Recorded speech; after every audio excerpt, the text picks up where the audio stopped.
Baik, menanggapi pertanyaan kaitannya dengan ucapan beliau hafizahullah taala yang mengatakan ada surah musik dalam Al-Qur'an.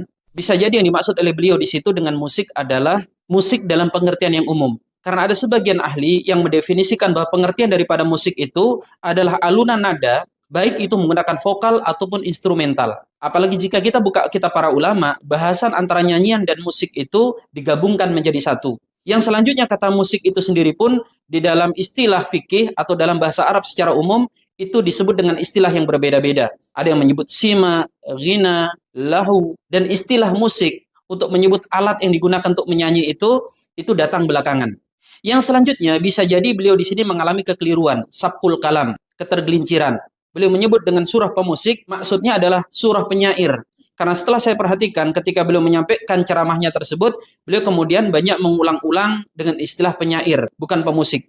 Dan masalah hal seperti ini tidak perlu dibesar-besarkan, karena setiap orang itu bisa mengalami sabkul kalam atau mengalami kepleset dalam ucapan. Termasuk antum yang menyimak tulisan ataupun video saya, tentu akan menemukan begitu banyak kesalahan yang harus tentunya dikoreksi. Yang selanjutnya dimungkinkan juga beliau mengalami kekeliruan, dan semua orang bisa mengalaminya, sealim dan setinggi apapun ilmu dan kuatnya hafalannya. Termasuk beliau, hafizahullah ta'ala. Jika kita lihat, beliau juga mengalami beberapa kali ketergelinciran ucapan, kesalahan data, dan itu tidak mengurangi kemuliaan dan kedudukan beliau di tengah-tengah umat. Misalnya kekeliruan beliau yang mengatakan bahwa Imam Malik bin Anas itu adalah putra daripada Sayyidina Anas bin Malik, sahabat Nabi SAW. Padahal faktanya bukan. Anas bin Malik yang menjadi orang tua Imam Malik, orang yang berbeda, tidak sama dengan sahabat Nabi Anas bin Malik.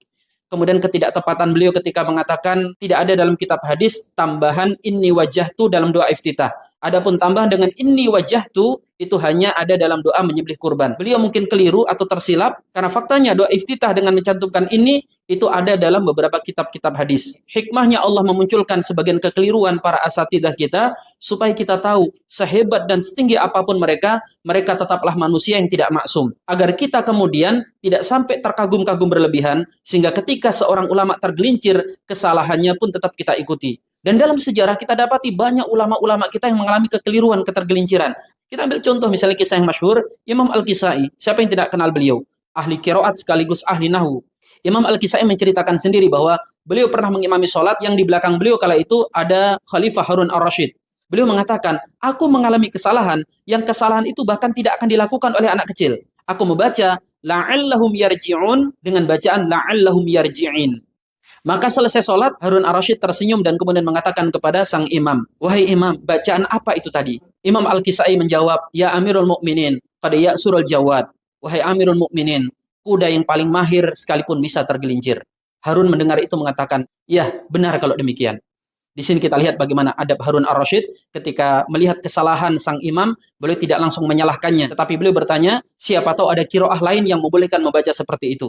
Lihat, kita belajar dari tokoh-tokoh terdahulu, ketika ada ketergelinciran, kekeliruan seorang ulama, cara menegurnya pun elegan, dengan cara yang sopan. Teman-teman sekalian, silakan mengkoreksi kesalahan siapapun, tetapi pastikan sampaikan dengan kalimat-kalimat yang mulia.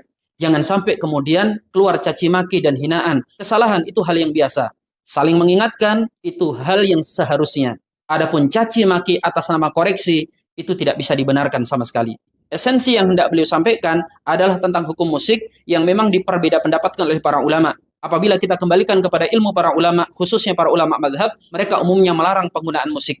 Meskipun kita dapatkan dari sebagian ulama-ulama klasik terdahulu dan kemudian sebagian besar ulama kontemporer hari ini, itu ada yang membolehkan penggunaan musik yang tidak ada unsur keharaman di dalamnya.